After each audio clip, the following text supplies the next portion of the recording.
सौवशाहूर्णम पंच परमेष्टि भगवान की जय हो। आचार्य श्री गुरुवर कुंद कुंद महाराज की जय। आचार्य श्री गुरुवर विद्यासागर महाराज की जय। परम पूजनी निर्यापक श्रवण मुनि श्री सुधा सागर जी महाराज की जय हो। परम पूज्य शुल्लक गौरव श्री गंभीर सागर जी महाराज की। सभी श्रोतागण एवं जिज्ञासु पूज सभी को नमोस्तु करें। नमोस्तु महाराज जी। इच्छामी महाराज जी। राजेंद्र जैन मेरठ से पूछते हैं, नमोस्तु महाराज जी, सम्यक दृष्टि को अपने सम्यक्त की निर्मलता बढ़ाने का निरंतर प्रयास करना चाहिए, ऐसा सुना है। गुरुदेव, सम्यक्त मलिन और निर्मल कैसे होते हैं और इसकी निर्मलता बढ़ाने के लिए क्या करना चाहिए? जब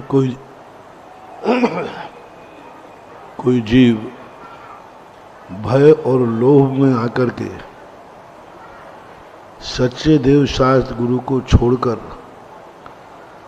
अन्य की शरण में जाने का भाव आता है, उस समय सम्यक दर्शन मलिन होता है।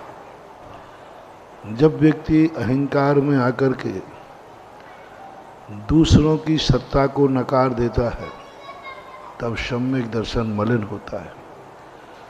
दूसरे को मिटा करके स्वयं सुखी होना चाहता है तो सम्यक दर्शन मलिन होता है। जो सच्चे देव शास्त्र गुरु ने कहा है उस पर प्रीति नहीं करना सम्यक दर्शन मलिन होता है। गुणवानों को देख करके ईर्ष्या करना सम्यक दर्शन मलिन होता है। दूसरों की बढ़ती को देखकर ईर्ष्या भाव जागे, सम्यक दर्शन मलिन होता है।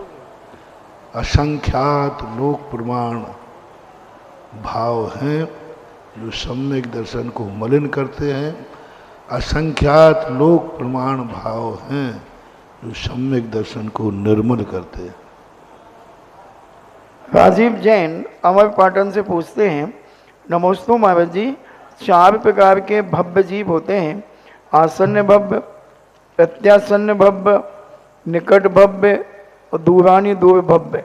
इनका क्या आशय है? इन भव्य जीवों को मोक्ष जाने के लिए कितने भाव लगते हैं?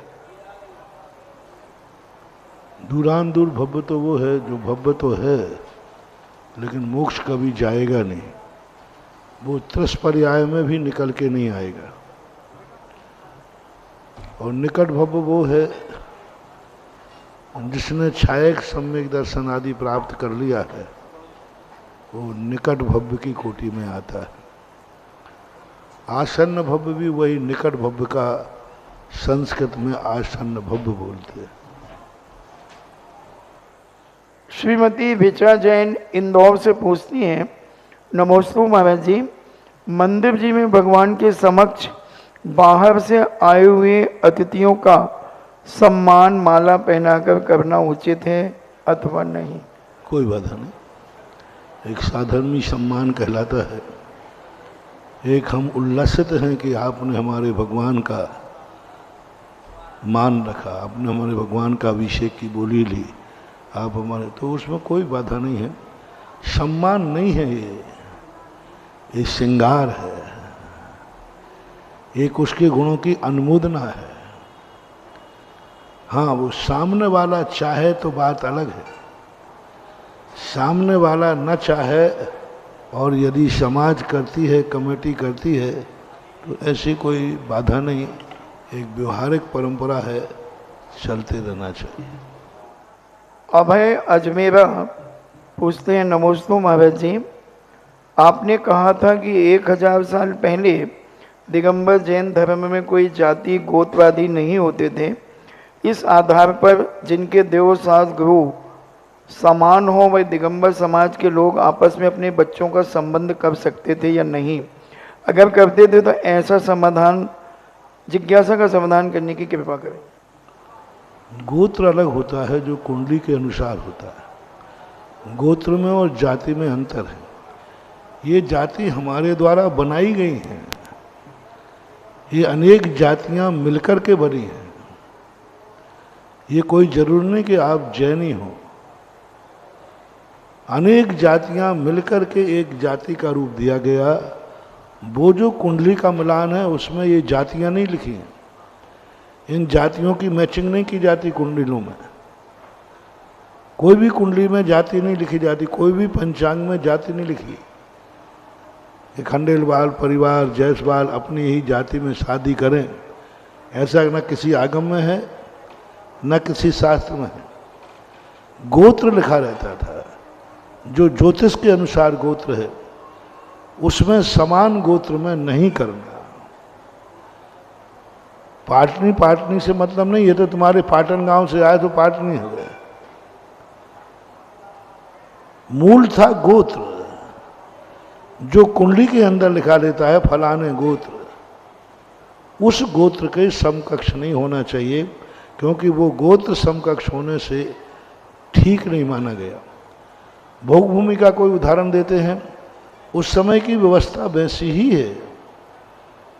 उनके गोत्र कोई संबंध नहीं रखते, ऐसे कि किसी कोई संबंध, गोत्र एक अलग व्यवस्था बनती है, उसको धिक्कार करना चाहिए। ये अंतर जाति, जो अंतर जाति का अर्थ है, दिगंबर जैन की जो जातियां हैं वे आपसी में एक दूसरे में संबंध करने में आगम से कोई जाति नहीं। अंतर जाति और विजाति, विजाति नहीं करना चाहिए। अंतर जाति में आगम से कोई बाधा नहीं है। आशीष कुमार जैन, अंतर जाति का कोई निम्न जाति मत लगा लेना, यानी जैन जैन होना चाहिए। जैसे खंडेलवाल हैं, परवार हैं, पूरा आदि आदि हैं, इनके लिए बीच में कर सकते हैं। आशीष जैन सुखोदय तीर्थ क्षेत्र से पूछते हैं, नमोस्तु महाराज जी, सूर्योदय के पहले क्या हम पूजन आदि कर सकते हैं? क्योंकि नौकरी पेशे पे जाना पड़ता है, तो कितनी देर पहले कर सकते हैं? कम से कम अंधेरा ना हो। सूर्योदय भली ना हुआ हो, लेकिन अंधेरा भी नहीं हो, उसके बीच में यदि मजबूरी है तो कर सकते हैं। इंजीनियर महेंद्र कुमार जैन झांसी से पूछते हैं, नमोस्तु महाराज जी, गुरु और शिष्य संबंध एवं संघर्ष तपस्वी जनों में पारस्परिक संबंध को वात्सल्य कहा जाता है, और जो घर गृहस्थी में माँ बाप बेटे बहू संबंधों को मोह कहा जाता है। तो ऐसा क्यों? हमारे पारस्परिक सामाजिक संबंधों को मोह से रहित और वात्सल्य से संपन्न कैसे करें? वहाँ धर्म क्षेत्र में व्यक्ति गुणों से प्रभावित है, ये गुणों का संबंध जोड़ा जा रहा है। और वहाँ गुण हो या ना हो, दुर्गुणी बेटा है तो भी वो बेटा है, दुर्गुणी बाप है तो भी वो बाप है। लेकिन यहाँ दुर्गुणी साधु है तो साधु नहीं है, वहाँ अलग व्यवस्था है। यहाँ गुणों से संबंध जोड़ा गया, और वहाँ गुणों से संबंध न जोड़ करके एक जन्म से, एक कुटुंब से संबंध जोड़ा गया। उसमें गुण दोषों का विचार नहीं किया जाता, वहाँ अपने निजी स्वार्थ का विचार किया जाता। यहाँ मात्र वो गुणों से प्रभावित होता है, तो इसलिए साधर्मी वात्सल्य कहलाता है। श्रीमती कल्पना जैन झांसी से पूछती हैं, नमोस्तु महाराज जी, हमारे सभी मंदिर शिखर बंद होते हैं। अन्य धर्म में भी मंदिरों पर पूरी छत न होकर शिखर या गुम्बज की तरह होते हैं, तो इसका कोई वैज्ञानिक कारण है या धार्मिक कारण है? कृपया कर बताएं। मूल शिखर बंद ही होना चाहिए। ये गुम्बज की परंपरा मुगलों के समय चली थी। मुगलों ने शिखर बनाना, क्योंकि शिखर जो है भारतीय दर्शन के अनुसार बनते हैं। मुसलमान चूँकि निगेटिव रहते हैं तो उनके यहाँ गुम्बज होती है। गुम्बज के नीचे भगवान की प्रतिष्ठा अतिशयकारी नहीं होती, भगवान की प्रतिष्ठा प्रतिष्ठित नहीं होती। गुम्बज शून्य ग्रह चाहती है, स्तूप जिसे बोलते हैं। गुम्बज जो है अपने स्थान को शून्य रखते हैं, खाली रखते हैं, और जितने खाली होंगे वो उतने ज़्यादा एनर्जी उसमें होती है। इसलिए गुम्बजों की परंपरा वहाँ थी, जो मूर्ति नहीं पूजते थे। जैसे मुगल लोग मूर्ति नहीं पूजते थे, वे मस्जिद के अंदर आदि में गुम्बज का रूप बनाते थे। और उस समय मुगलों का जो युग था, उस समय सारे गुम्बज मिस्त्री आदि सब मुगल ही होते थे। इसलिए उस समय से वो परंपरा चल रही है। सेठ लोग कुछ जानते नहीं थे, मिस्त्री शिखर बना के नहीं जानते थे, बना के जानते थे लेकिन वो बनाते ही नहीं थे। मुगलों के समय का मिस्त्री शिखर नहीं बनाता था, मुगल मिस्त्री शिखर नहीं बनाएगा। वो कहता शिखर बनाना ये हमारे धर्म के खिलाफ है, विपरीत माना जाता है, वो शिखर नहीं बनाते। इसलिए गुंबजों की परंपरा चल गई। गुंबज किसी भी जैन दर्शन, हिंदू दर्शन में, भारतीय दर्शन में कहीं भी ये गोल गुंबज का कोई भी स्वरूप नहीं है, कोई भी चर्चा नहीं है। दोनों दर्शनों में शिखर का महत्व है और शिखर लंबा होता है। इसलिए जितने पुराने मुगलों के पहले के जितने मंदिर होंगे वे सब शिखरबंद ही होंगे, और मुगलों के समय के जितने मंदिर होंगे वे प्रायः गुंबज वाले ही होंगे। ये ऐतिहासिक और सैद्धांतिक रहस्य है दोनों का। आज शिखर ही बनना चाहिए, गुंबज नहीं बनना चाहिए। कनन जैन यूपी से पूछते हैं, नमोस्तु महाराज जी, आज मेरा 19वां जन्मदिन है और मुझे जैन होने के नाते क्या क्या त्याग करना चाहिए इस उम्र के अनुसार? इस उम्र के अनुसार तो आपको बहुत अच्छे अच्छे नियम लेना चाहिए। जैन कुलाचार के अनुसार जो नियम है वो नियम पालन करना चाहिए। अब आपकी परिस्थितियां कैसी हैं, आप किस परिस्थिति में हैं, किस एजुकेशन में हैं, उन परिस्थितियों को ध्यान में रखते हुए आप जैन के जो नियम ले सकते हैं रहें। कुछ जरूर ऐसे नियम रखो जिससे तुम्हारा दोस्त, तुम जहाँ जाओ तुम्हारी क्रिया देख करके लोग कहें लगता है तुम जैन हो। मैंने अभी कुछ दिन पहले कहा था, हर व्यक्ति को अपनी एक पहचान बनाना है जो दुनिया जानती है कि जैन कौन है। मैंने एक बार किसी से कहा था कि तुम चलो शास्त्र पढ़े लिखे नहीं हो, हमारी बात मत मानो, तुम किसी अपने पड़ोसी के पूछ लो कि भाई जैनियों के क्या क्या नियम है। मेरे से नहीं पूछना, तो मैं तो कठिन बना दूंगा। तुम तो पड़ोसी से पूछ लो, पड़ोसी से पूछ लो कि भाई आप बताओ हम जैनियों के क्या क्या नियम होना चाहिए। वो जो नियम बताए उतने ही पाल लेना तो तुम्हारा बेड़ा पार हो जाएगा। अब वो तो अजैन है ना, वो तो अजैन है, एक नहीं बता पा तो 2-4 अजैनों को बुला लेना। चलो ब्राह्मण को बुला लेना, क्षत्रिय को बुला लेना, वैश्य को बुला लेना, चलो किसी मुस्लिम को बुला लेना कि भाई मुझे बताओ आपकी दृष्टि में जैनी के क्या नियम होना चाहिए। वो जो बताए उतने तो नियम ले लो जिसको अजैन भी जानता है। तो ऐसे नियम लेना चाहिए जिससे अपनी पहचान बने, लोग दूर से कहें लगता है आप जैन। संजना जैन कोटा से पूछती हैं, नमोस्तु महाराज जी, यदि जैन व्यक्ति अपने सभी काम छोड़कर के श्री मंदिर जी में अभिषेक पूजन करने जाता है, क्या उसका फल होता है? और यदि जैन मंदिर सुबह भक्त जनों से भरा रहे तो उसकी बरगड़ाएँ कितनी पावरफुल होती हैं? बहुत पावर होते हैं। मैंने कई बार कहा, सामूहिक पूजन और अभिषेक का एक अपने आप में महत्व। एक व्यक्ति अकेला गंधोदक बनाता है, उसकी अकेले की भावना है, और एक व्यक्ति 1000 लोगों से भरे हुए खचाखच मंदिर बना रहा है, तो उस गंधोदक में कितनी गुनी भावना आ गई? 1000 गुनी भावना आ गई। तभी आप लोगों ने देखा होगा भीड़ में गंधोदक अभिषेक की बोली ज़्यादा जाती है। तो हम ये समझते थे कि ये मान कसाई हैं, देखो भीड़ में देख के बोल रहे थे, बाद में पता चला कि नहीं, ये तो बहुत बड़ा विज्ञान है। हमें गंधोदक सबसे ज़्यादा एनर्जिस्ट कम मिलेगा, जितनी ज़्यादा भीड़ देखने वाले होंगे वह गंधोदक उतना ही ताकतमान होगा। इसलिए बोली भीड़ को देख के बढ़ाई जाती है, बढ़ाना भी चाहिए। कम लोग हों तो सस्ती बोली लेना, अधिक लोग हो तो बोली छोड़ना नहीं, ऐसा।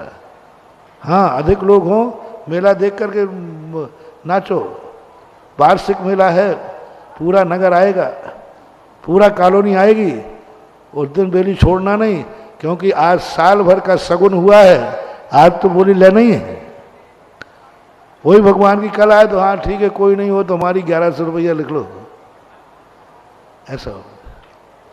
विजय जैन मुंबई से पूछते हैं, नमोस्तु महाराज जी, क्या अल्पसंख्यक होना अपने को, अल्पसंख्यक अपने आप को बनाना यानी आतंक या झुकने के भाव को प्रेरित नहीं करता? ऐसा नहीं है, परिस्थितियां देखी जाती, कानून देखा जाता है। आज कानून अल्पसंख्यक को क्या सुविधाएं देता है। हमें बहुसंख्यक और अल्पसंख्यक से मतलब नहीं है, हमें अपने धर्म की, अपने गुरुओं की और अपने परिवार की सुरक्षा करना मतलब है। सुरक्षा यदि हमें बहुसंख्यक बनने में है, सुरक्षा हमारी अल्पसंख्यक बनने में है, सुरक्षा किसमें है? और सुरक्षा देंगे, हम तो ओरिजिनल भारत के ही हैं, हमारा जैनियों का कोई दूसरा देश ही नहीं है। भारत किनका है? बहुत छोटा सा मोटिवेशन है, भारत किनका है? जिनके भगवान का जन्म भारत में हुआ हो, जिनके भगवान का विहार भारत में हुआ हो और जिनके भगवान का निर्माण भारत में हुआ हो, भारत उनका है। हमने सीधा, आप बता दीजिए कि भारत हमारा है, हमारा। बताओ आपके भगवान कहाँ जन्मे थे? बोले भारत के बाहर। मरे कहाँ थे? बोले भारत के बाहर। जाओ, तुम भारतीय हो नहीं सकते। ओरिजिनल भारतीय भगवानों के जन्म, निर्माण और विहार से आके जाते हैं। तो हम तो जैनी लोग यहीं के हैं। ओरिजिनल भारत, हमारा देश तो कभी भी पहले भारत से बाहर ना थे, ना हैं और ना रहेंगे। लेकिन आज के समय पर जो कानूनन व्यवस्था है, प्रजातंत्र की व्यवस्था है, उसमें हमें अल्पसंख्यक होने में ही हमारी सुरक्षा है। मनोज गोदा आगरा से पूछते हैं, नमोस्तु महाराज जी, अवीक्षण ज्ञानोपयोग और संवेग भावना किसे कहेंगे? अवीक्षण ज्ञानोपयोग का अर्थ है हर समय सा तत्व दृष्टि रखना। कोई भी चीज को देख रहे हैं, तत्व दृष्टि। कोई भी चीज सुन रहे हैं, तत्व दृष्टि। किसी भी प्रसंग में आ जाएं, हर चीज में धार्मिक अर्थ निकालना। गाली भी दे रहा है कोई, तत्व दृष्टि। तत्व दृष्टि उस समय रखना कि ये मुझे जानता नहीं है इसलिए गाली दे रहा है, और मुझे जानता होता तो ऐसा नहीं कहता। तो 24 घंटे अपने तत्व दृष्टि रखना, ये सब अवीक्षण ज्ञानोपयोग। पढ़ने का नाम अवीक्षण ज्ञानोपयोग नहीं है। अपने ज्ञान को सदा जागरूक रखना, यह अवीक्षण ज्ञानोपयोग कहलाता है।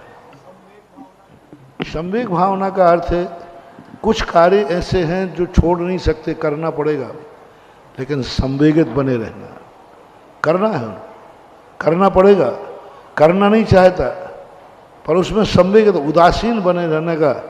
जो कार्य हमारा स्वभाव नहीं है फिर भी हमें करना पड़ रहा है, उन कार्यों के लिए उदासीन भाव से करना ही संवेग भाव कहलाता है।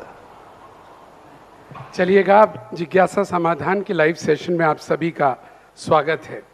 आइएगा, सबसे पहले आवाज़ देना चाहेंगे आज के प्रश्न के लिए ललितपुर से पधारे हुए दिगंबर जैन पंचायत के पूर्व उपाध्यक्ष श्री अखिलेश जी गदियाना जी अपने प्रश्न को रखेंगे, और साथ में गुंजन जैन ककोड़ राजस्थान इधर तैयार रहेंगे। मेरे गुरुवर न्यापक मुनि सुधा सागर महाराज के चरणों में त्रिकाल नमोस्तु। छुल्लक जी को इच्छा में गुरुवर, नियत दान और नियत दान में किसमें अधिक पुण्य मिलता है? नियत दान में तो जैसे 100 रुपये दिन बांध दिया तो साल भर का 36,000 रुपये हुआ, और अनियत दान में लाखों रुपया में मंदिर भगवान विराजमान करता है आदमी, तो पुण्य किसमें अधिक है? इसी में एक प्रश्न और हमारा गुरु जी है कि आहार दान में जगह जगह हम लोग जाते हैं तो ये अपना नियम सा बना हुआ कि आहार दान में हमें पैसा लिखाना है, 4 लाख लिखाएं, 50, 10, 20 हज़ार कहीं भी लिखाएं।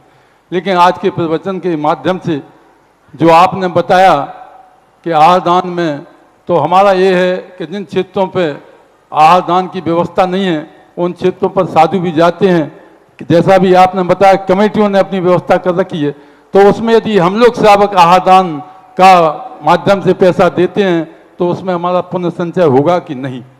नमोस्तु गुरुवार। बहुत अच्छी बात है। ये भी ललितपुर के सीलचंद से कम नहीं है, ये भी स्तंभ है वहाँ के।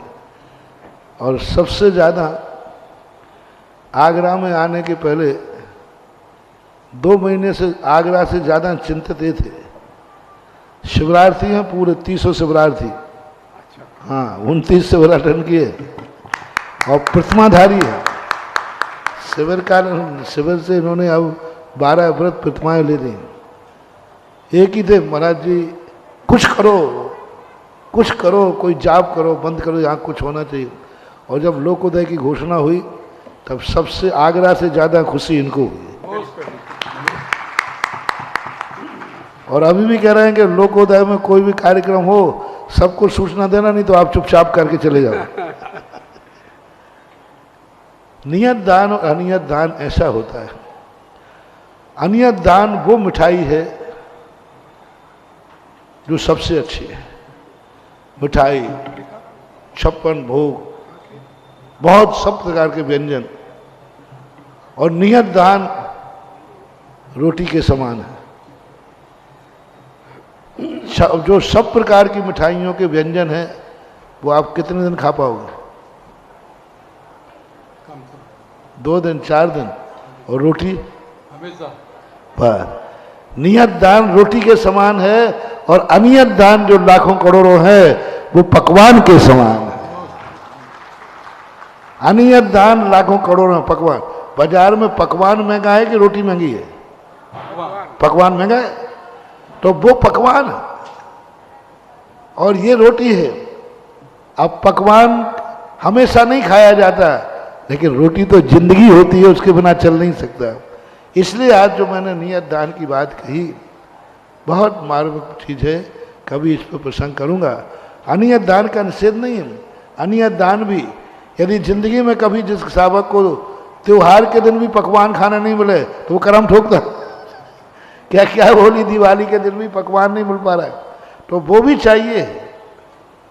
लेकिन रोटी वो अनिवार्य चीज़ है जिसके बिना हमारा कार्य नहीं चल सकता।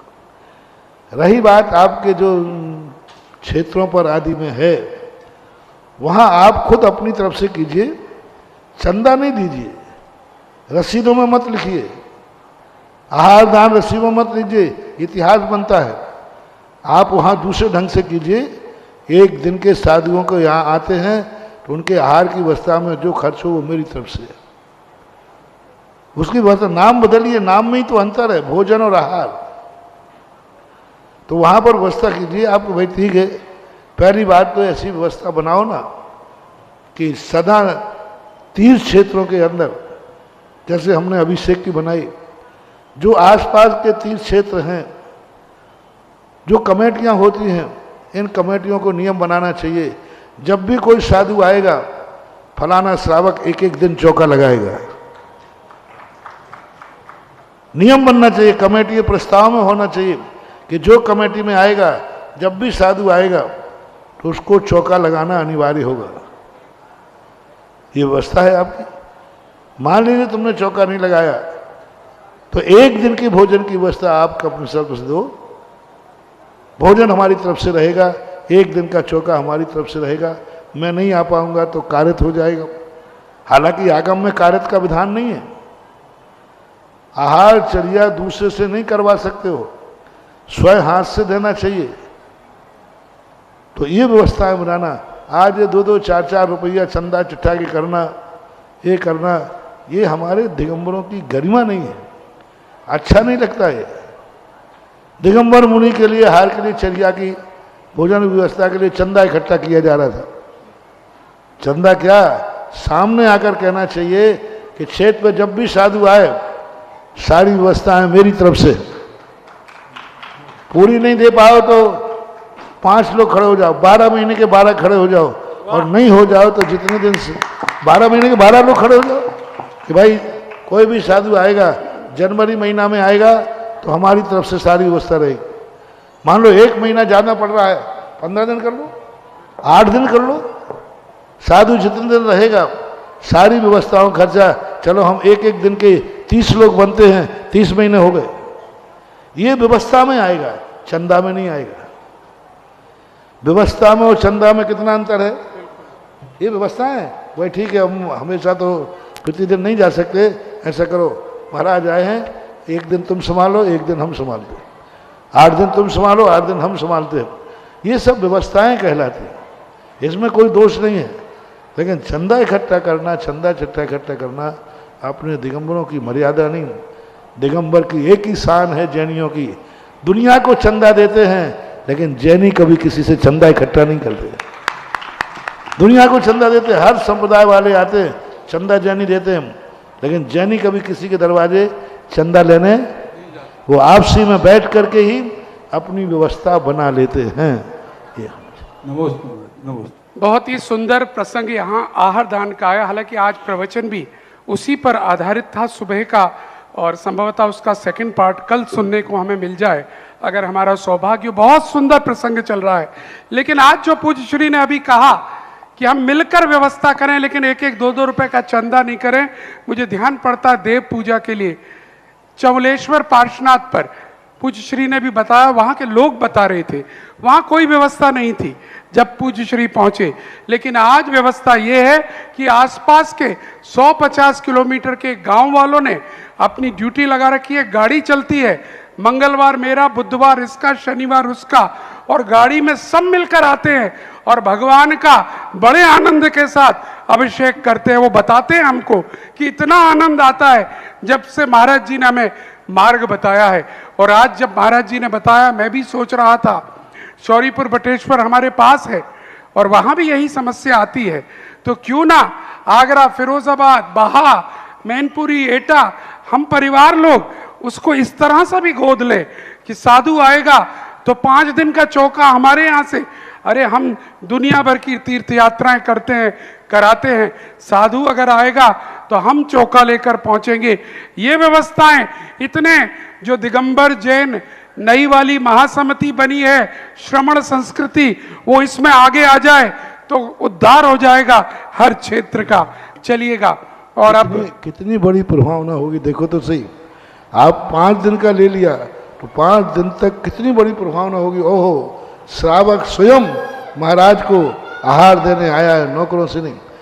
ज्ञानोदय में जब व्यवस्था की आई, लोगों ने कहा, सुकान भैया ने, महाराज यहाँ त्यागी वृत्ति आते हैं, उनकी कोई व्यवस्था नहीं, समाज दूर है 10-15 किलोमीटर। मैंने कहा मैं चंदा तो नहीं कराऊंगा, पर मैंने कही अब तुमने मेरे सामने गया तो मेरे सामने कोई खाली हाथ भी नहीं जाएगा। फिर मैंने व्यवस्था कराई कि यहाँ नारेली के अंदर मुझे 12 सेट चाहिए भारतवर्ष से, जो एक महीने में, जो 1 महीने के अंदर जितने त्यागी वृत्ति आएंगे वह भोजन उनकी तरफ से होगा। 5 मिनट लगे थे 12 नाम आने में, और 5 मिनट 12 नाम आए कि भाई 1 साल के लिए हमारी तरफ से फलाना महीने में जितने त्यागी वृत्ति आएंगे उनको भोजन व्यवस्था, शुद्ध भोजन हमारी तरफ से होगा। कमेटी ने पूरी व्यवस्था निकाल करके 1 लाख सवा लाख ऐसे कुछ किया था कि भाई इतना 1 लाख रुपया 1 महीने का खर्च आता, क्योंकि बनाने वाले आदि रहते ना। 5 मिनट नाम आ गया था, और उसके बाद मान लीजिए किसी ने 1 साल का, हम तो आगे बना लो, दूसरे बना लो। आज तैयार हैं व्यवस्थाएं तो बनाओ। मैं तो कह रहा हूं आज प्रसंग आया है तो हर तीर्थ क्षेत्र पर हमारे त्यागी वृत्ति जब यात्रा करने जाते हैं तो तीर्थ क्षेत्रों पर पानी भी नहीं मिलता उनको, तीर्थ क्षेत्रों पर भोजन की व्यवस्था नहीं रहती। कमेटी से कहो तो कमेटी कहती महाराज जी त्यागी वृत्ति हमेशा थोड़ी आते, हमेशा आते नहीं तो फिर इतना इतना खर्च आ जाता है। तो मैंने कहा कि कमेटी से तो रोने, कमेटी लोग मुझे मालूम पसंद क्यों करती है, इसलिए कि हम खर्च, हमारे चतुर्मार्ग के खर्चा के बिल नहीं जाते तुम्हारे पास, आमदनी ज्यादा होती, खर्चा आमदनी पहले करा देता हूं। हमने अब तो कर दोगे भाई, बोले अब तो मुझे क्या आपत्ति है। हमने कहा भाई अब त्यागी वृत्ति की व्यवस्था हो गई, बोले मुझे क्या आपत्ति, मेरा पैसा आ गया ना 12 लाख रुपया। सब तीर्थ क्षेत्रों में हर मीटिंग में निर्णय करो कि त्यागी वृत्तियों की व्यवस्था हर तीर्थ क्षेत्र पर होना चाहिए, और 1 महीने तीर्थ क्षेत्र वाले ले लो। इस महीने में जो भी त्यागी वृत्ति आएंगे उनकी व्यवस्था एक परिवार की तरफ, कितना पुण्य। यदि एक भी त्यागी वृत्ति नहीं आया 1 महीने में, भारत में जितने त्यागी वृत्ति हैं उतने त्यागी वृत्ति को भोजन कराने का पुण्य तुम्हारे खाते गया। आया एक भी नहीं, आया एक भी त्यागी वृत्ति नहीं आया, नहीं आता, महीने निकल जाते हैं।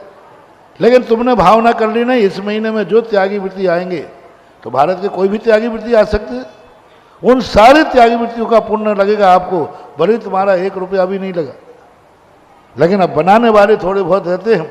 सबसे अच्छी व्यवस्था बनाओ ऐसी त्यागी वृत्तियों के, जो जैन कर्मचारी होते हैं, आप जैन कर्मचारियों को रखिए और उनके पुरुष वर्ग को नौकरी दीजिए और महिला वर्ग को त्यागी वृत्ति की भोजन की व्यवस्था दीजिए और उस महिला को भी भोजन दीजिए। पुजारी है, पुजारी अपने जैन होते हैं, मैनेजर है, मुनीम है, जैन रखो और जैन में पुरुष को तो कराओ इसका, लेकिन महिला का वेतन अलग होना चाहिए, इसी में शामिल नहीं। और महिला को भी वेतन दो कि भाई त्यागी वृत्ति आएगा, आपको भोजन कराना है, उसकी थाली बांध दो, उसका जो भी सिस्टम आप बनाना है। त्यागी वृत्ति क्षेत्र पे जावे और पानी नहीं मिले, वो क्षेत्र काय का है? त्यागी वृत्ति का है कि मैं 15 दिन यहाँ रह के साधना करना चाहता हूँ, उसकी व्यवस्था कमेटियों को होना चाहिए। ये तीर्थ क्षेत्र भगवान के लिए ही नहीं है, ये तीर्थ क्षेत्र त्यागी वृत्तियों की साधना के लिए है, भगवान अकेले के लिए नहीं, त्यागी वृत्तियों के लिए। ये तुम्हारे शहर नहीं है हम लोगों के लायक, हम लोगों के लायक तो तीर्थ क्षेत्र है। अब आप लोगों की व्यवस्था बनती नहीं है तो बेचारे त्यागी वृत्ति साधु ज़्यादा तीर्थ पर रुकते नहीं, तीर्थों में साधु नहीं रुकते, क्यों? वहाँ व्यवस्था ही नहीं है। और आप यदि व्यवस्था बनाते हैं तो करना चाहिए। आज ज्ञानोदय में जाइए, आप कोई त्यागी वृत्ति अब नहीं आ सकते, 1-1 महीने की व्यवस्था है। मान लो किसी ने नहीं दिया तो आप पुनः आवाज लगाइए, दूसरा नाम आ जाएगा। मान लो कोई 1-8 साल देके बंद कर दिया तो दूसरा नाम लीजिए, आप तीसरा नाम लीजिए। और दातारों से मेरा कहना है कि आप तीर्थ क्षेत्रों पर जाएं तो सबसे पहले ये पूछें क्या यहाँ त्यागी वृत्तियों के भोजन की व्यवस्था है। आप भली त्यागी वृत्ति नहीं है, आप भली शोध का नहीं खाते हैं, लेकिन आप इतना पूछिए कि त्यागी वृत्तियों की व्यवस्था है। उन्होंने कहा नहीं है, क्या परेशानी है? चलो हम तुम्हारे लिए 12 नाम देते हैं, कल से त्यागी वृत्तियों की व्यवस्था चालू करो। होना चाहिए। बहुत अच्छा प्रश्न था और प्रश्न के अनुसार व्यवस्था भी मैंने आपकी बना दी। बहुत सुंदर। और उम्मीद करते हैं पूरा देश सुन रहा है और कुछ इस तरह की सदस्यता, जैसे यहाँ रक्षाबंधन पर श्रमण रक्षक जैसे पद देकर हम 1-1 लाख रुपए के मेंबर इस तरह से बनाएं, और जैसा आइडिया महाराज जी ने दिया कि इस तरह के कर्मचारी दूरगामी क्षेत्रों पर रखें जिनके जोड़े वहां पर रह सकते हैं। चलिए आपका प्रश्न। सुखोदय तीर्थ क्षेत्र सूतड़ा के सभी भक्तों की तरफ से बारंबार नमोस्तु नमोस्तु नमोस्तु इच्छा में इच्छा में इच्छा में। महाराज, मेरा प्रश्न में आहारदान से संबंधित है कि ऐसा क्या चमत्कार है कि नॉर्मली जब हम घर पे रहते हैं तो अपने भोजन का समय होते ही शरीर में भूख लगने लगती है, लेकिन जब हम आपको आहार देते हैं तो पूरा दिन ऐसी तृप्ति का अनुभव होता है कि भूख ही नहीं लगती। और जो जितना भोजन बनता है उसमें कितने भी आदमी खा ले हम कम नहीं पड़ता वो भोजन। एक क्या चमत्कार है महाराज श्री। बहुत अच्छा रहा। मुझे अभी तक पता नहीं था कि लोग कहते थे कि महाराज जहाँ साधु आहार कर ले वहाँ कितने लोग भोजन करते हैं वो ख़त्म नहीं होता। तो मैं सोचता हूँ ऐसे कैसे होता होगा। अब पता चला कि साधु के आहार के बाद भूख ही नहीं लगती। खुशी और आनंद की जब स्थिति आती है तो यही तो सम्यक दृष्टि का लक्षण है। देने में मिथ्या दृष्टि को खाने में आनंद आता है और सम्यक दृष्टि को साधु को खिलाने में आनंद आता है, यही है। महाराज जी, एक प्रश्न है कि 10 लक्षण धर्म का क्रम होता है उत्तम, क्षमा, मार्दव, आर्जव, शोध, सत्य, लेकिन कई जिनवाणियों में सत्य धर्म की पूजा पहले होती है, तो ये द्वंद्व क्यों? हाँ, लिखा हुआ है ऐसा। दोनों परंपराएं जीवित है, लेकिन अच्छा वो है तत्वार सूत्र में भी ऐसा अलग आता है, कई स्थानों पे अलग अलग आते हैं, पर अच्छा वही है कि शौच धर्म को लें। उत्तम, क्षमा, मार्दव, आर्जव, शौच, सत्य, संयम, तप, त्याग, आकिंचन, ब्रह्मचर्य, ये क्रम ठीक है, उचित लगता है, युक्ति युक्त लगता है ऐसा। चलिए, राजस्थान ककोर टोंक से हिस्से अचित जैन, हाँ आ जाइएगा और इनकी तरफ से हमें घोषणा भी मिली है, आपने आजीवन तीर्थ रक्षक के रूप से 1 लाख रुपए की राशि सुखोदय क्षेत्र सूतड़ा टोंक राजस्थान के लिए घोषणा की है। बहुत बहुत साधुवाद। और जैसा इस मंच से कहा गया था कि जिज्ञासा समाधान का वॉल्यूम 1 निकल रहा है, उसमें आपने 100 प्रतियों की व्यवस्था अपने जिम्मे ली है। बहुत बहुत साधुवाद। चलिए। प्रातस्मरणीय गुरुवर के चरणों में नमोस्तु नमोस्तु नमोस्तु।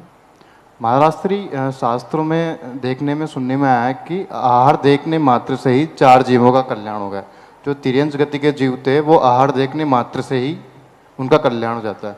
तो महाराष्ट्री हम तो मनुष्य गति के जीव है, हम आहार देखा भी सही और आज तो हमें आहार देने का भी सौभाग्य प्राप्त हुआ। तो महाराष्ट्री इस पुण्य का क्या फल और क्या फल मिल सकता है? महाराष्ट्री चरणों में जिज्ञासा। दानात् भोगम, दान से भोग की प्राप्ति होती है। ये सांसारिक अभ्युदय सुख की अपेक्षा का। दानात् सुखम, दान से सुख की प्राप्ति होती है, तो पारमार्थिक सुख की अपेक्षा है।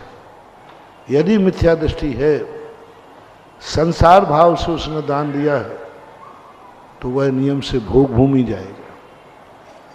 और परमार्थ भाव से दान दिया है और सम्यक दृष्टि है, तो वह स्वर्ग जाएगा। और परम परमार्थ भाव से दिया है, बंदे तद्गुण लब्धि किया है, तो आज वो मुनिराजों को आहार दे रहा है, कल वो आहार अंजलि में लेगा। ये पुण्य का बंधन, क्योंकि बंदे तद्गुण लब्धे।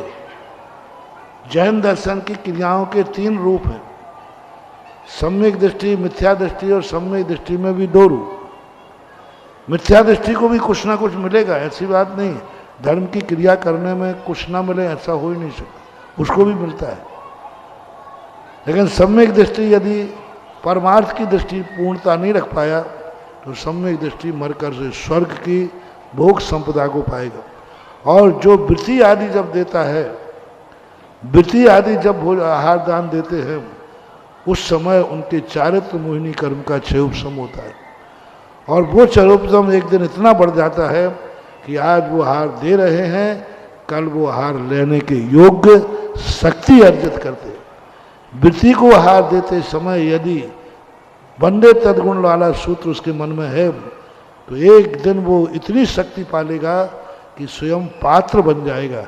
दाता से पात्र में प्रमोशन हो जाता है, ये फल होता है। नमोस्तु गुरु नमोस्तु। साथियों, जैसा आपने विगत दिवसों में देखा, श्रावक संस्कार शिविर देखा, आगरा नगर में गूंज हुई, और जब आखिरी दिन उनकी पदयात्रा निकली, लोग चौंक गए। इसी प्रकार कल जब महिला सम्मेलन हुआ और प्रातःकाल जब महिला मार्च देखी लोगों ने, आगरा नगर में आंखें भौचक्की रह गई। क्या इस तरह से भी महिलाएं इस इतनी बड़ी संख्या में अलग अलग रूप में निकल सकती हैं? और यह चर्चा पूरे नगर में आज भी है। एक और प्रसंग आने वाला है, और वो प्रसंग है पाठशाला अधिवेशन और 12 वर्षीय सम्मेलन। हमारे बीच में उसी कार्यक्रम के श्री प्रदीप जी जैन शास्त्री आए हुए हैं। हम अनुरोध करेंगे इस अवसर पर 2 शब्द वो कहेंगे, क्योंकि आगरा वाले तो पहली बार देख रहे हैं, बिल्कुल भौचक्के हैं, ये हो क्या रहा है। और अब जो होने वाला है, थोड़ा इन्हीं से सुनिए क्या होगा। ओम जगत पूज्य परम पूज्य पिता तुल्य गुरुवर निर्यापक स्मरण मुनि पुंगव श्री सुधा सागर चरणों में बारंबार नमोस्तु नमोस्तु क्षुल्लक चरणों में इच्छामि। हे पूज्य गुरुवर, आपके मंगल आशीर्वाद से सन 1996 में श्री दिगंबर जैन श्रमण संस्कृति संस्थान सांगानेर की जो स्थापना हुई, और आज वह संस्थान एक ज्ञान तीर्थ के रूप में पूरे भारत में यह एक शंखनाद करता है कि सच्चे आगम का ज्ञान कैसे प्राप्त हो, मूल आगम का ज्ञान कैसे प्राप्त हो। आपने पाठशालाओं को सबसे पहले इतना प्रेरित किया कि आज पूरे भारतवर्ष में MP, UP, गुजरात, तमिलनाडु, हर भारत में, आसाम, गुवाहाटी, सब जगह आज धर्म की प्रभावना पाठशाला के माध्यम से की जा रही है। साथ ही गुरुवर मनोज जी, आपको मैं बता दूं कि गुरुवर ने यहां तक इसको नहीं पूरा नहीं हुआ काम कि बच्चे संस्कारित हो रहे हैं, नींव हैं, परंतु गुरुवर ने कहा यदि बच्चे संस्कारित हो रहे हैं, परंतु जब जिज्ञासा हुई, माँ बाप को भक्तांबन नहीं आता, रमोकार मंत्र नहीं आता है, तीर्थंकर के नाम नहीं आते हैं, बड़ी वेदना हुई और पूज्य गुरुवर ने कहा बच्चों को संस्कारित करना अभी काम पूरा नहीं, अधूरा है। और गुरुवर ने 2017 किशनगढ़ में ऐसा शंखनाद की आशीर्वाद दिया कि आज पूरे भारतवर्ष की माताएं, बहनें और पुरुष वर्ग यहां 95 तक यहां पर लोग परीक्षा दे रहे हैं द्वादश वर्ष पाठ्यक्रम में। यह बहुत ही अनोखा कार्यक्रम यहां पर 21, 22, 23 अक्टूबर को यह आयोजित होने जा रहा है। जितने भी लोग हैं यहां पर सुन रहे हैं टीवी के माध्यम से, चैनल के माध्यम से, यह एक ऐसा एक श्रुत आराधना का दिवस है। 3 दिन ऐसी जो पूज्य गुरुवर की मंगलवाणी सुन पाठशालाएं स्वीकृति बहुत लगभग हमारे पास तो बहुत सारी आ गई है और आती जा रही है। पुनः एक बार सभी भारत भर पाठशालाओं को जो जुड़ी है सांगानेर से एवं नहीं जुड़ी हैं, उन सब के लिए मैं पुनः एक बार आह्वान करता हूं कि आकर के पूज्य गुरुवर के चरणों में अपनी अर्जी लगाकर और कैसे अपनी पाठशाला को जीवित रख सकते हो और स्वाध्याय पाठ्यक्रम वाले जो हैं अपने जीवन को कैसे मंगलमय बना सकते हैं, ऐसी मंगलवाणी 21, 22, 23 अक्टूबर को हम सभी को सुनने को मिलेगी। पूज्य गुरुवर की वाणी। बाबू निमंत्रण कार्ड मत बंटवाओ गुरुवर, थोड़ा यहाँ व्यवस्था देखो। मैं बड़ा सुनो मैं बहुत परेशान हो गया। शुरू में महिला सम्मेलन किया था 50 महिलाओं से, तो मैंने कहा कि भाई करते रहो, 50, 100, 500 हो जाएंगे। अब वो महिलाएं बढ़ गई, 30,000 तक पहुँच गए।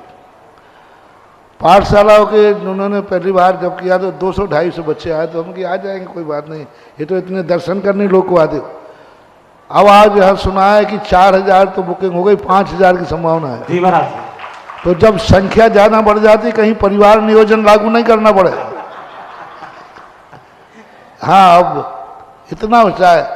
मतलब मैं इस बात से आनंदित हूँ कि कोई भी चीज यदि दिन दूनी रात चौगनी बढ़ती है, इसका अर्थ है उसका लाभ बहुत हो रहा है। आज पाठशालाओं का ये रूप 5-5 हजार व्यक्ति सैकड़ों किलोमीटर से चल करके आएंगे, सैकड़ों किलोमीटर से चल के आएंगे। मात्र एक जोश है, एक उत्साह है। और कौन अपने बच्चों को, सब परिवार को, परिवार लेके आएंगे, सब आएंगे। इससे सिद्ध है कि आज भी धर्म है। आवाज लगाओ, ग्राहक बाजार में जरूर मिलेगा। हजारों पाठशालाओं का एक आधार मिला। अपन लोग आधार नहीं दे पा रहे थे, पाठशालाएं अनाथ थी, कोई उनको संरक्षण नहीं दे पा रहे थे। एक बार पहले पाठशालाएं चलती थी, बहुत पहले, सन 1947 के पहले। उसका हेड क्वार्टर लाहौर था, लाहौर। और लाहौर से एक नेमीचंद जैन थे, उनका प्रेस था।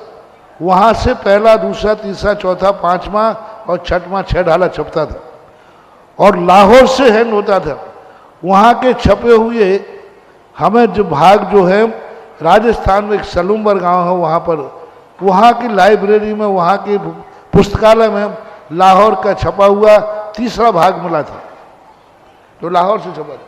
तो उस समय वहाँ से थे। अभी पाठशालाओं के लिए कोई आधार नहीं था। जब से श्रमण संस्थान, एक रजिस्टर्ड संस्थान का आधार मिला है, अब लोगों को पाठशाला चलाने में आपत्ति नहीं होती। क्योंकि कोई समस्या जाती है साहित्य की, पुस्तकों की, टीचर की, सांगानेर तुरंत उपलब्ध कराता है। पढ़ाने की समस्या जाती है, सांगानेर तुरंत पंडित भेज देता है। किताबों की समस्या जाती है, किताबें भेज देता है। नहीं पैसा है तो कोई बात नहीं, तुम तो किताबें ले जाओ और पढ़ाओ जितनी चाहिए। तो एक आधार मिला है। अब भैया ध्यान रखना, आगरा वालों से पूछ लो कितनी व्यवस्था है। अब आगे इस पर परिवार नियोजन लगाना पड़ेगा। ये करना पड़ेगा कि इस पाठशाला से इतने ही लोग आएंगे, इससे ज़्यादा नहीं। परिवार नियोजन का अर्थ क्या? कि भाई हर पाठशाला के इतने ही लोग आए तो व्यवस्था बनेगी। लेकिन कोई बात नहीं, अभी आगरा वालों का दिल बहुत बड़ा है। गुरुवर, आगरा वाले अभी परिवार नियोजन लागू नहीं करने देंगे। अभी तो ये कह रहे महाराज आने दो। हम लोग तो देख देख करके आश्चर्यचकित हैं कि भारत में धर्म की आज भी इतनी प्रभावना है, ये देखकर आनंदित हैं। शहरों के लोगों को भौतिकता के अलावा ये धर्म का वातावरण कहाँ देखने को मिलता है। इससे चलो ठीक है। गुरुवर, एक जिज्ञासा मेरी थी कि जैसे लोग यहाँ आते हैं और बड़े बड़े लोग आते हैं, अध्यक्ष होते हैं, मंत्री होते हैं, अच्छे पैसे वाले होते हैं, अच्छी पोजीशन वाले होते हैं, जब आवास व्यवस्था की बात आती है तो हम कहते हैं आपको यहाँ रोका जाएगा। नहीं नहीं भैया, हमें यहाँ नहीं रोकना, जो व्यवस्था समाज की है वही रोकना। तो मेरी जिज्ञासा गुरुवर, इतने बड़े पद पे होने पर, अध्यक्ष, मंत्री, अच्छे पैसे वाले होने के बाद भी वो इतने सामान्य से स्थान पर कैसे रुक जाते हैं? ये आपके आशीर्वाद के चरण रज की क्या विशेषता है गुरुवर? ये भी हो गया मेरे पास, ये भी पार्सल मैंने कि देखो तुम लोग मत आना, यहाँ व्यवस्था नहीं है, होटलें हैं ठीक नहीं है, वहाँ सब नॉन वेज वगैरह रहता है, होटलें ज़्यादा नहीं है। तो क्या जवाब यही मिला? उन्होंने आपके प्रवचन का पंडाल तो शाकाहारी है। अरे मैंने कि अब मैं रोकने लायक नहीं रहा। उन्होंने एक ही बात कही, कहीं कोई जगह नहीं मिलेगी, लेकिन इतना जरूर है कि महाराज आपके प्रवचन का पंडाल तो बहुत बड़ा होगा। जब से अन्नपूर्णा समूह आगे आया है, हमारा आधा काम तो वैसे ही हो जाता है, क्योंकि जब भी कोई आयोजन हो सबसे दो महत्वपूर्ण व्यवस्था होती है। उनको ठहराना पहली व्यवस्था, और दूसरी अगर आती है तो वह है भोजन की व्यवस्था। और हमें बड़ी प्रसन्नता है कि जो अन्नपूर्णा समूह है हमारा, 1000 आ जाओ 5000, इनका पेट नहीं भरता। जिस दिन 500-1000 लोग हों तो टोकते हैं, क्या बात है आज यात्री कम क्यों हैं? 3-4 हजार आदमी नहीं हो तो इन्हें अच्छा ही नहीं लगता। इतनी तैयारी करके ये रहते हैं और उन्हीं से हम जीत रहे हैं, ऐसे लोगों से जीत रहे हैं। हमारे युवा आधी रात उठकर हमारे साथ लग रहे हैं। हमारी महिलाएं, एक बार हम कह दें कि आपको ये काम करना है, आकर पूरे के पूरे मंडल खड़े हो जाते हैं। कभी कभी तो हम पूज्य गुरुदेव को भी नहीं बता पाते कि इतने सारे लोग आगे हैं, लेकिन उन्हें विश्वास है कि अगर हम आ रहे हैं तो गुरुदेव को सब पता है, बिल्कुल पता है, आप लोग जो भी सेवा करते हैं। चलिए, मैं बुलाना चाह रहा हूं जबलपुर से श्रीमती श्वेता जी मोदी अपना प्रश्न रखेंगी शीघ्रता के साथ। गुरुवर के चरणों में मेरा बारंबार नमोस्तु नमोस्तु नमोस्तु। महाराज श्री, मेरा प्रश्न यह है कि हम लोगों ने महासमिति के बैनर प्रेजेंटेशन में राम, सीता, लक्ष्मण वगैरह का वो बैनर प्रेजेंटेशन का वो दिया था। उसमें रास्ते में सब लोग अदर कास्ट के सभी लोग आके पैर पड़ रहे थे, तो उसके लिए हम लोगों अपने धर्म की प्रभावना किस तरह से हुई, प्लीज़ मार्गदर्शन दें। जब महापुरुष की झांकी में इतना सम्मान है तो महापुरुष बनने में कितना सम्मान होता है। ऐसा लोग एक महापुरुषों का एक रूप धारण करने पर भी लोगों की आस्था बन जाती है, श्रद्धा बन जाती है। ये उनके लिए एक नैमित्तिक स्वरूप कहलाता है। एक होता है स्वरूप, एक होता है रूप। जबरदस्त इन लोगों का प्रेजेंटेशन था। मैंने कहा ना, आंखें फाड़ फाड़ कर आगरा वाले देख रहे थे, ऐसा हमने कभी भी देखा नहीं। श्रीमान राजकुमार जी बड़जात्या, राजकुमार जैन बड़जात्या, आगरा।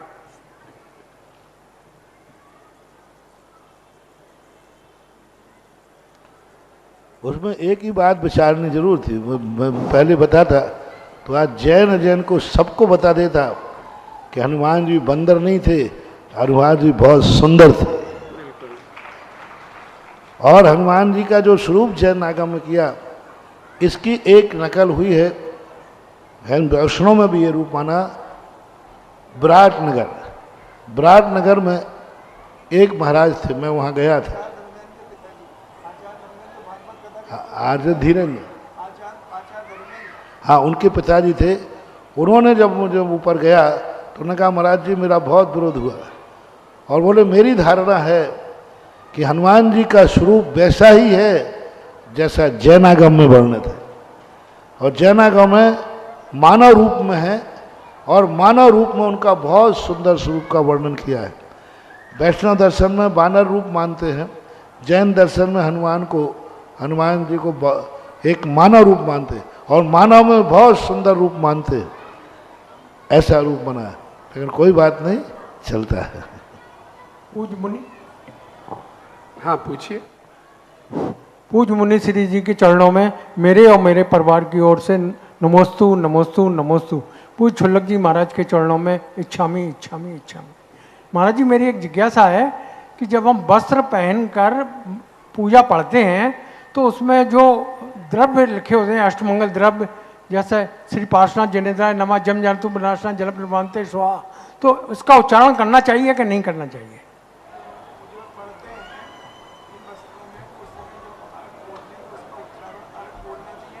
नहीं, कायदा से अर्घ हमारे यहाँ धुली हुई द्रव्य और धोती दुपट्टा में ही होना चाहिए। अब आप बोलते हैं चलता है क्योंकि अर्घ आप देते थे। दूसरा, यदि अर्घ दे देवे तो फिर चढ़ा सकते हो। स्वयं धुली हुई द्रव्य से पूजा करना शुद्ध वस्त्रों में ही करना चाहिए। इससे परंपरा बिगड़ती है, आगम बिगड़ते हैं। आजकल पूजाएं लोग 90% शहरों में इन्हीं पैंट शर्टों में धुली हुई द्रव्य से पूजा करते हैं। इससे मार्ग बिगड़ता है, परंपरा बिगड़ती है। आज जो दूसरा धोती दुपट्टा पहनता है वो कल पहनना बंद कर देगा। इसलिए बहुत बड़ी गलती कर रहे हैं। और आप लोग करें तो सूखी द्रव्य से करें तो फिर भी आप अर्घ बोल देते हैं तो उपचार से चल जाएगा। लेकिन कायदा से धोती दुपट्टा में ही पूजा होना चाहिए, तभी आप अष्टद्रव्य से पूजा करें। नहीं महाराज जी, अगर अष्टद्रव्य नहीं है, सादा ही पूजा कर रहे हैं तो नमा बोलिए, तो बोलना चाहिए कि नहीं? नमा नमा बोलना। हाँ, ओम ह्रीम आदिनाथ इंद्राय जन्म जरा मृत्यु विनाशनाय नमः। नमः। नमस्ते महाराज, नमस्ते महाराज। श्रीमती सरोज मैडम, आगरा। और सीधा प्रश्न पूछेगा क्योंकि 1 मिनट रह गया है। भूमिका नहीं, प्रश्न पर आइएगा। आए यहाँ अनेकों मुनेर, पर न मिला तुम सा कोई, मंत्र मुग्ध कर दिया सभी को, सबने है सुध बुध होई। ऐसे गुरुवर के चरणों में सत्सत नमन हमारा है, सत्सत नमन हमारा है। इच्छामी छुल्लक जी के चरणों में। महाराज जी, मेरा प्रश्न है कि जैसे हम शिखर जी की यात्रा पर जाते हैं और गिरनार जी की भी जाते हैं तो तीनों समय का सामायिक हमारा ट्रेन में ही होता है, तो फिर हम उस समय क्या सामायिक हमारी प्रतिक्रमण और सामायिक हम कर सकते हैं, क्या करें? शास्त्रों में एक ऐसा वर्णन भी आया है गृहस्थों में कि तीर्थ वंदना को भी उन्होंने सामायिक के अंतर्गत लिया है। हालांकि ये मूल परंपरा नहीं है। उत्तर परमवर्ती लोगों ने तीर्थ वंदना, स्तुति, पाठ, धर्म ध्यान आदि क्रियाओं को उन्होंने सामायिक के अंतर्गत गर्भित किया है। फिर भी तीर्थ वंदना के बाद यदि सामायिक आदि नहीं होती है तो बाद में उसकी पूर्ति के लिए डबल सामायिक कर लेना चाहिए। और पहले जितनी सामायिक आपकी धर्म कार्यों के कारण छूटी है, नहीं तो तुम पिक्चर के कारण कह दो कि छूट गई थी, कल डबल कर लूँगा, और कारणों के लिए नहीं, धर्म कारण से यदि छूटी है तो आपको डबल सामायिक करके अपना डबल पुण्य कमा लेना चाहिए। महाराज जी, पहले प्रतिक्रमण फिर सामायिक? पहले प्रतिक्रमण। हाँ, धन हाँ, प्रतिक्रमण पूछे ना। हाँ, प्रतिक्रमण पहले फिर सामायिक बाद में। सामान मार गई है, लेकिन कुचित का जायत कभी कभी ऐसा हो जाता है कि सामायिक का समय नहीं टालना, प्रतिक्रमण बाद में भी कर लेते हैं। कई बार हम लोगों को बिहार आदि में ऐसा हो जाता है, जैसे मान लीजिए बिहार आदि में लेट हो गए, किसी कार्यक्रम में लेट हो जाते हैं तो सामायिक प्रतिक्रमण नहीं हो पाता, तो पहले सामायिक करते हैं हम। कभी कभी प्रतिक्रमण सामायिक के बाद भी कर सकते हैं, लेकिन मार्ग यही है कि पहले प्रतिक्रमण बाद में सामायिक। नमोस्तु गुरुवर, नमोस्तु। मुकेश जैन जी, प्राचार्य, बोधला।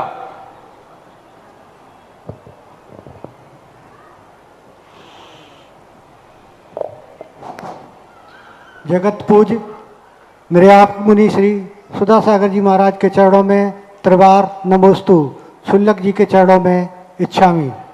गुरुवर, मेरी जिज्ञासा है कि जैसे शांत धारा करते हैं, कभी कभी शांत धारा करने का सौभाग्य नहीं मिलता, किसी कारणवश अपनी ड्यूटी जाते हैं तो शांति धारा पढ़ लेते हैं, तो दोनों में के पुण्य में क्या अंतर है? देखो, शांति धारा जो है, अभिषेक का पाठ जो है, जल की धारा चालू रहते ही पढ़ना चाहिए, क्योंकि वह अभिषेक के जल के साथ ही वो मंत्र है, जल के साथ ही वो मंत्र पढ़े जाते हैं, तो उसी समय पढ़ना ही श्रेष्ठ है। सामान्य रूप से वो शांति धारा न पढ़ें, जाप करें, माला फेर लें, और भी उनके बीजाक्षरों की मालाएं होती हैं, लेकिन शांति धारा और अभिषेक के जो मंत्र हैं वो उसी समय होना चाहिए जब जल ढल रहा हो, उसका एक अलग ढंग का प्रभाव है। नमोस्तु गुरुदेव, नमोस्तु। मधु जैन, कमला नगर।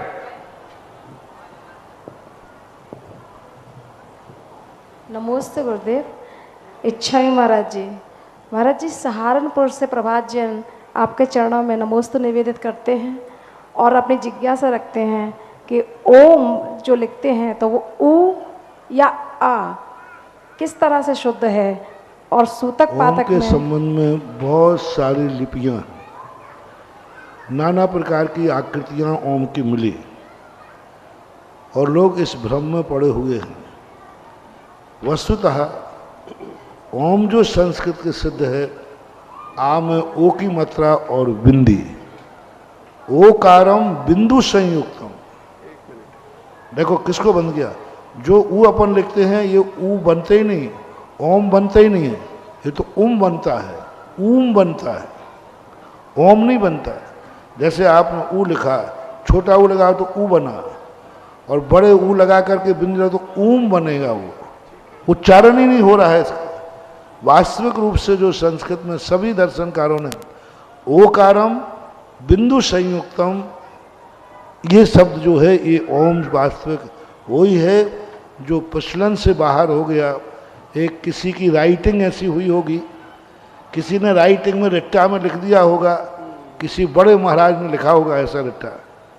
अब बड़े महाराज ने ओम ऐसा लिख दिया तो क्या औकात है छोटे महाराज की बदलने की? कभी ना कभी किसी की राइटिंग से हुआ है। उस ओम को इस आकृति में लिख दिया गया, वही आकृति इसमें प्रसिद्ध हो गई। तो जब ओम की शब्द बात आती है तो ऐसा होना चाहिए। महाराज जी, सूतक पातक में गंधोदक लिया जा सकता है? कोई देता है तो ले सकते हैं। जी नमस्ते महाराज जी। श्री शशांक जैन, आगरा।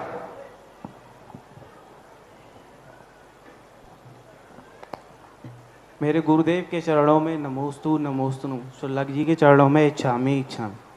गुरुदेव, आपने कई बार प्रवचनों में बताया है कि भगवान ने तो नियम ले लिया था कि दीक्षा लेने के बाद कि कभी स्नान नहीं करना, पर हमारे लिए उन्होंने आए पांडुशिला में विराजमान होते हैं तो हमें अभिषेक भी करना चाहिए। तो आप कहते थे तो समझ में आता था, ठीक है कि गुरुदेव भी कह रहे हैं, आगम में भी लिखी है और भगवान का उपकार भी है, परंतु एहसास नहीं होता था। पर जब शिविर लगा ना और शिवरार्थियों के लिए आपको भागते हुए देखा, इधर से उधर, और बीमार हैं तो एक एक को देखभाल करते हुए देखा, तो मैंने कि भगवान के लघुनंदन ऐसा कर सकते हैं तो फिर भगवान क्या कर सकते हैं, उसकी कल्पना नहीं कर सकते हम। तो और फिर उन लोगों को भी आके देखना चाहिए था जो कहते हैं ना कि महाराज जी तो सिर्फ पैसे वालों को ही देखते हैं, उनको देखना चाहिए था कि चिकित्सालय में कैसे देख रहे हैं, भोजनशाला में कैसे देख रहे हैं, क्या कर रहे हैं और क्या नहीं कर रहे हैं। और मेरा प्रश्न ये था गुरुदेव कि आपने माता पिता के बारे में तो बताया कैसे ऋण चुकाना है, गुरु का ऋण कैसे चुकाना है बता दीजिए, क्योंकि मैंने तो कई बार सोच के देखा है, बहुत सोचा पर पता ही नहीं चला, क्योंकि जो भी क्रिया आपके लिए करें उसका फल तो हमें ही मिल रहा है, तो ऋण कैसे चुकाएं? क्या बात है। गुरु का ऋण कैसे चुकाएं? गुरु का ऋण, क्योंकि जो भी क्रिया करते हैं फल हमें ही मिल जाता है उसका। मुझे लोग उपाधियां दे दे करके उपाधियां कम पड़ गई। कोई कभी देखते हैं जब हम कोई कार्यक्रम करते हैं विशेष, तो लोग कहते हैं महाराज पैसे वालों के, और जब शिविर में देखते हैं तो लोग कहते हैं महाराज सब गरीबों के, और जब किसी गरीब के प्रति हम भावना भाते हैं तो हम गरीबों के मसीहा बन जाते हैं। तो कहने वाले तो हमें सब टाइटल मिले, जब मैं गजरों में, क्योंकि मेरे थोड़ा धुन का पक्का हूँ, जिस चीज़ की धुन बना लेता हूँ उसको सबसे ऊंचाई तक ले जाता हूँ। पहले हमें गजरत महाराज कहते थे, फिर हमने गोष्ठियाँ शुरू कर दी तो पंडित महाराज हैं। तो फिर मैंने तीर्थ की बात कही तो महाराज तीर्थ महाराज हैं। तो महाराज को तो तीर्थ ही तीर्थ दिखते हैं। फिर मैंने स्कूल खुलाया, बोले महाराज की धुन तो स्कूलों में है। तो हम कहे बेटा तुम टाइटल दिए जाओ, हम करे जा रहे हैं। बहुत बढ़िया। तो ये तो दुनिया है कहने लायक, वो नहीं समझ जा पाती है कि किस समय किसको महत्व देना है। ये जैन दर्शन का एक बहुत बड़ा सूत्र है, अर्पिता नर्पित सिद्धि। यदि एक ही रूप में रहेंगे, हम गरीबों की ध्यान देंगे तो धर्म का नाश हो जाएगा, धर्म के आयतनों का नाश हो जाएगा और गरीबों का नाश हो जाएगा। 100 गरीब मिलकर के एक गरीब की पेट की आग नहीं बुझा सकते हम, और एक अमीर यदि सुधर जाए तो 100 गरीबों की पेट की आग बुझा सकता है। यदि अमीर नहीं हो तो गरीबों को क्या समझाऊंगा। तो ये सब चीज़ें अर्पिता नर्पित सूत्र में गवायत होती हैं। तो हम तो लोग जो हमसे कहते तो हम कहते बोले कहे जाओ, कहने दो, अपना पढ़ाओ दूसरा। तो जब शिविर होता है उस समय एक बहुत बड़ी रूप, उस समय जो एक रूपता होती है वह महासत्ता कहलाती है। ऐसा मैंने गुरुदेव का ऋण कैसे चुकाएं? ऋण चुकाने का सबसे बढ़िया तरीका मैंने बताया था। शिविर में मैंने जो मेहनत की है, जो उपदेश दिया है, उसको जीवन में उतार लेना ही सब ऋण माफ है। नमोस्तु गुरुदेव। बड़े आदमी किसी को देने के बाद वापस नहीं लेते कि ऋण चुकाना। कोई बनिया का बही खाते में ऋण नहीं दिया है कि ऋण चुकाने जाओ। पर आपने बताया था ना किसी लेके नहीं। बनिया जो होता है वो पैसा देता है तो ब्याज पे वो ऋण कहलाता है, और महान और गुरु देते हैं वो ऋण नहीं कहलाता है। उस ऋण का आंसर यही है कि जो उन्होंने कहा है उसको अपने जीवन में उतार देना, सब ऋण माफ हो जाता है। नमोस्तु गुरुदेव, नमोस्तु। चलिए शशांक, आपके युवा दिल की बात हमें महसूस हो रही थी और आपकी भक्ति भी हम महसूस कर पा रहे थे। और अंतिम प्रश्न है, थोड़ा सा समय बच गया था, तो अब मैं बुलाना चाह रहा हूँ विशाल देवी जलेसर।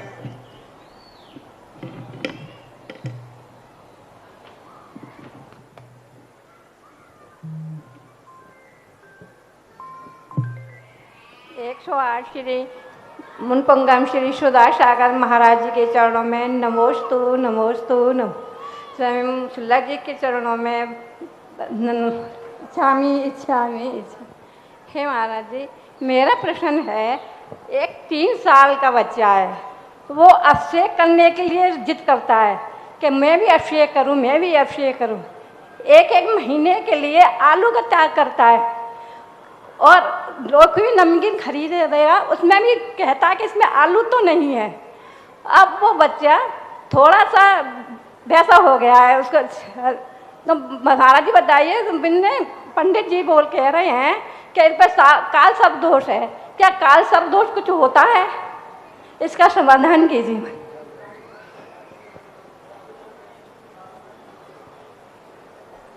नहीं, कुछ मत घबराओ, वो पारसनाथ का भक्त बना दो, सब सांप वाप सब भाग जाएंगे। कुछ भी नहीं, काल माल सर्वगुरु के चक्कर मत पड़ो। अपने जिनेंद्र भगवान, पंच परमेष्टि भगवान सारे दोषों का निराकरण करने की शक्ति रखते हैं। कोई भी दोष बचाए, तुम बस एक बार नमोकार मंत्र की जाप शुरू करो।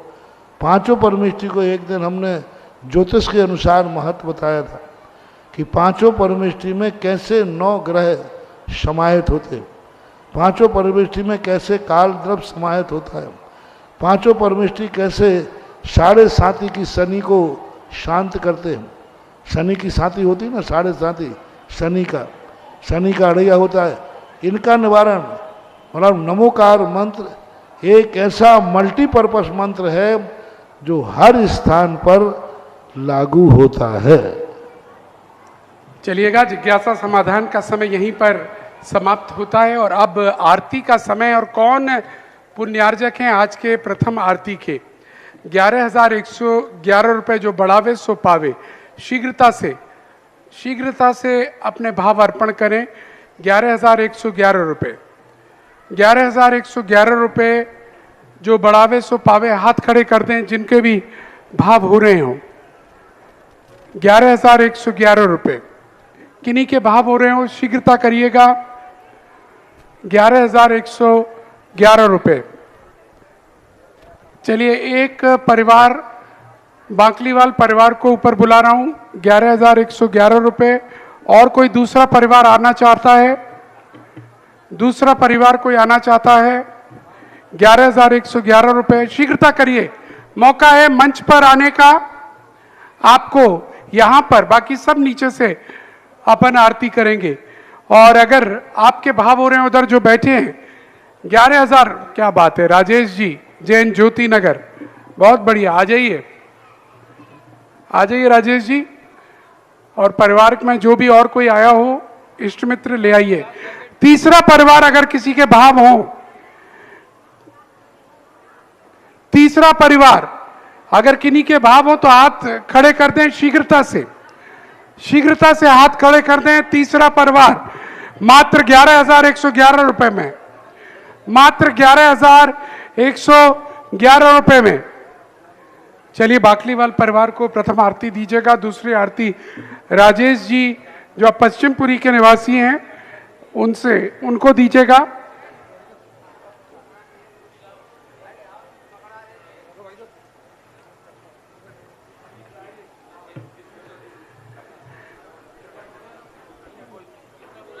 नहीं, तीसरा कोई नहीं है। प्रारंभ करें आरती।